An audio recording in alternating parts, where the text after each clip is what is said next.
Không phải nói chứ bây giờ mà tìm đâu ra được cái hình ảnh như thế này nữa ha cả nhà. Bà chị em bà đứng đợi ghe hàng tới để mà mua đồ coi nè.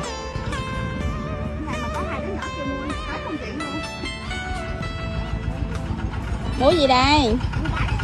Ngày tới ngày mình tới là con ơi, quá trời rồi. Ve luôn, ve luôn. Cái đọc bên trước. Ổng vé bến này quen rồi nè. Trời ơi, mấy đứa nhỏ gã mừng rồi nè. Ăn gì ra kìa Milo? Xuống kìa. Rồi. Lấy cho con 2 cây kẹo này ơi.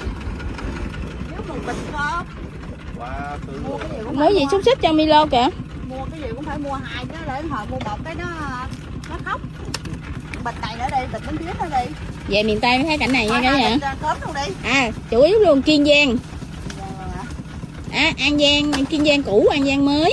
Dòng Ghiền.